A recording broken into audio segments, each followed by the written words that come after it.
A luxury car hit an elderly woman carrying a basket of vegetables on her shoulders. When the young millionaire recognized her, he was speechless. The sunlight hit the forehead of Doña Leonor, who walked hunched over with her wooden yoke on her shoulders. The bunches of fresh vegetables, tied with straw ropes, swayed to the rhythm of her shaky steps.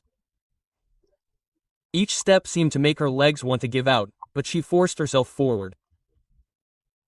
Her worn plastic sandals made small noises as they scraped against the pavement. Sweat beaded on her wrinkled forehead, but she kept telling herself, "Come on, if I sell these vegetables, I'll have money to buy medicine." That yoke loaded with vegetables was her only hope that morning. She needed a few pesos to buy painkillers for her back, which had become hunched over the years. And more than that, she continued saving every coin for a dream that no one thought possible: to find the son she lost 30 years ago. Doña Leonor had just crossed an intersection when a deafening noise suddenly resounded. Startled, she turned around and saw a luxurious car stop abruptly in front of her. The fright made her stagger and the yoke slipped off her shoulders, causing the vegetables to scatter across the ground. One of the bundles brushed against the car, leaving a small scratch on its shiny paint. The door of the vehicle opened and an elegant young man stepped out. He was wearing an expensive suit with a shiny watch on his wrist and his face showed obvious annoyance. "How are you walking like that, ma'am? Do you know how much this car costs?" He said in a cold voice. Doña Leonor, frightened, bent down to pick up the vegetables. "I'm sorry, young man, I didn't mean to. I'm old and my eyesight is bad. Please forgive me." The young man let out a sarcastic laugh. "You scratched my car. Ma'am, do you know how much it costs to fix it? How are you going to pay me?" Doña Leonor stood still, her eyes filled with tears. "I am poor, but I will scrape together what I can to pay," she replied. Her words only seemed to irritate the young man more, and he brought a hand to his forehead, trying to contain his anger. But as he looked at the old woman's wrinkled face and the tears rolling down her cheeks, something inside him stopped. He didn't understand why, but he felt a strange mix of confusion and a slight pain in his chest.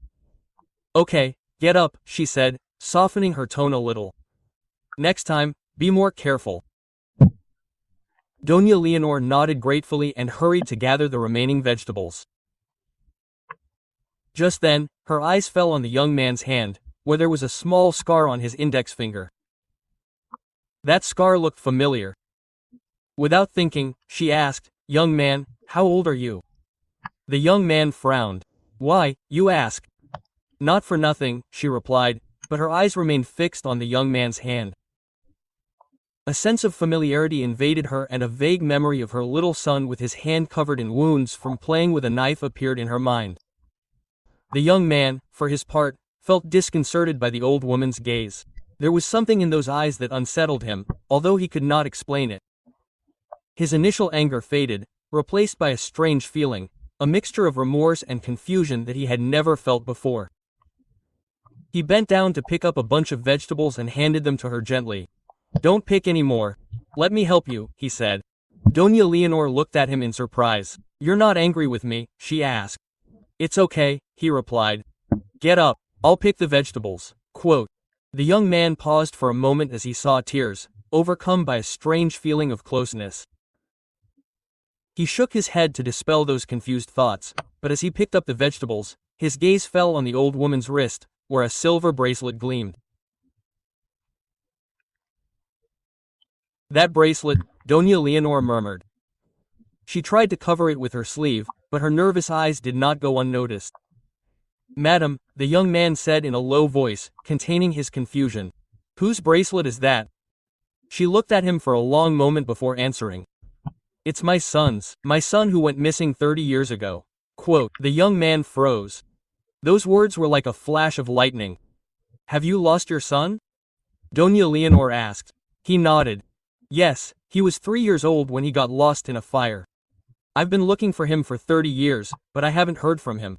All I have left is this bracelet." The young man fell silent, his heart racing. He swallowed and without realizing it, he squeezed the silver bracelet he wore, identical to the one he had kept since his childhood in the orphanage, before he was adopted. Memories began to flood him. Fragmented images of a fire, screams, a hand that held him and then let go. At that moment he felt dizzy. "It can't be," he murmured. Doña Leonor looked at him hopefully. "Young man, what's wrong? What's wrong?" Quote. He shook his head trying to calm himself. "It's nothing, but tell me more about that fire, please." Doña Leonor, wiping away her tears, recounted in a broken voice. "That day the fire started in the town. I ran with him in my arms, but the smoke was so thick that I tripped and he slipped from my hands." Leonor put a hand to the chest, as if to contain the pain. "I looked everywhere for it, but when the fire went out, I only found this bracelet near the entrance of the town. I went to all the orphanages, every possible place, but 30 years have passed and I'm still looking for it." The young man fell silent, his heart pounding. The blurred images of his childhood and the story of the old woman intertwined in a strange way. He stared at her. "Are you sure he was your son?" She nodded with more tears. "Yes. He had a small scar on his index finger. He got it with a knife when he was little." The young man froze. He looked at his own hand, where the same scar was still visible. His heart seemed to stop. Doña Leonor also saw the scar and tremblingly took his hand. "Young man, how old are you?" "I'm 33 years old," he replied. Doña Leonor almost collapsed. That was exactly the age her son would have been if he were alive. But the young man still couldn't believe it. He took a step back, trying to calm himself down. "Ma'am, I'm not sure, but I will help you discover the truth." She looked at him with a glimmer of hope mixed with fear. "Really, young man, really," he said. "I will find out everything, but first tell me more about that bracelet." Doña Leonor felt tears in her eyes. The young man left the market with his mind full of thoughts, the old woman's broken words about the fire, the lost son, and the bracelet identical to his own. Everything echoed in his head. The vague images of his childhood, which he had always considered unreal, now seemed real and terrifying. Quote, "Could it be possible?" he murmured, but then shook his head. "I must confirm it." That night, in his spacious apartment, Josue sat looking at the silver bracelet he had kept for years. He compared it to a photo of the old woman and the bracelet on her hand. He couldn't deny the similarity, the engravings, the size, everything was identical. He picked up his phone and searched for information about the fire 30 years ago in the town she mentioned. He found old articles describing a devastating fire that destroyed a small town by the river. One of the articles mentioned a child mysteriously lost, leaving as the only clue a silver bracelet. His heart was beating hard. He decided to go back to look for Doña Leonor the next day. When he saw him, she jumped up, her eyes full of hope and anxiety. "Young man, you're back. What happened?" Quote. He nodded and placed his silver bracelet on the table.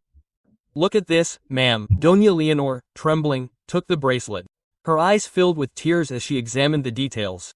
"It's identical to my little one's," she said in a broken voice. "Tell me more about the fire, every detail I can remember." She, squeezing the bracelet, recounted in a broken voice. "It was an afternoon. I was cooking when I heard screams in the town. When I went outside, the fire had already consumed everything. I ran with my son in my arms, but the smoke was so thick that I couldn't see anything. Then I tripped and he slipped out of my hands. When I got up, he was gone. I called out to him, but no one answered. After the fire, I went back to the ashes and found only this bracelet." Josue fell silent. The details matched his own vague memories, the ones he had always tried to ignore. Wasting no time, Josue began investigating the orphanages that Doña Leonor had mentioned. He went to the San Pedro orphanage and looked through old files. With luck, he found an older employee who remembered the case. "A boy arrived here around that time," he said. "He had no documents, just a silver bracelet. He was later adopted by a wealthy family and his file was closed." The employee showed him a blurry record, but the dates matched the fire. He took a photo of the document and ran to look for Mrs. Leonor. "Ma'am, I found a record of a child who arrived at the orphanage the day of the fire. He had no documents, just a bracelet like this one." Quote. She stood there motionless with her eyes wide open. "It's him, it has to be him." Quote. Josue raised a hand to calm her down. "I'm not sure yet. There are many matches, but we need more evidence. I think we should do a DNA test." Doña Leonor froze, squeezing the bracelet. DNA, are you serious? Yes, we will do it and we will know the truth. At the DNA testing center, the young man waited with his hands clenched. Doña Leonor, beside him, stared intently at the bracelet on her wrist. Time seemed to stand still, broken only by the ticking of the clock on the wall. Quote, "Do you think the result will be positive?" she asked in a trembling voice. He looked at her doubtfully for a moment. Quote, "Whatever happens, we will face it together. I will not leave you alone." She squeezed his hand with moist eyes, but said nothing more. Josue could barely concentrate on his work. The memories of screams in the middle of the fire and a hand holding a bracelet tormented him. Doña Leonor, for her part, sat by the window every day with a fragile hope. Although she tried not to get her hopes up, he prayed for a miracle to happen. Finally, the day of the results arrived. At the testing center, Joshua received a sealed envelope. He stared at it. His eyes scanned the lines. The DNA result did not match. The world seemed to spin around him as he looked at Doña Leonor. "It's not possible," he said, his voice breaking. She froze, her eyes wide, and then she covered her mouth, sobbing. "It can't be," he cried. Her cries tore at Joshua's heart. "Ma'am, don't cry," he said, not knowing what else to say. She shook her head. "I was a fool. I waited too long." He clenched his fists, heartbroken. "Don't say that. This result doesn't mean I'm giving up. I'll keep looking." She looked at him in surprise. "Will you still help me?" "Of course," she said. Joshua returned to the San Pedro orphanage to look for more clues. After days of research, he found a former employee who remembered something crucial. In the fire, 2 children were taken to the orphanage. 2? Joshua asked in surprise. "Yes," the man replied. One had no complete file, and the other was adopted quickly. Everything was chaotic, so the records were unclear. Joshua felt his heart pound. And what happened to the other child? No one knows. They brought him in, but his file was incomplete. He could have been transferred or his information mixed up. Joshua was stunned, but a new clue led him to another former employee of the orphanage. The young woman revealed that the second child was the son of a woman who had died in the fire and had had his documents mistakenly exchanged with another adoptive family. "If you grew up in San Pedro, there's a good chance you're that second child," the woman said. Joshua felt his world collapsing. He couldn't believe his past was so complicated. While he might not be Doña Leonor's son, he could be the other child from the fire. Joshua returned to Doña Leonor's house, who was sitting on an old chair. The bracelet glinted in the dim light. Joshua didn't know how to begin. He had done so much research into his own identity and hers, but the DNA result had dashed his hopes. "Ma'am," he called softly. She looked up with a glimmer of hope.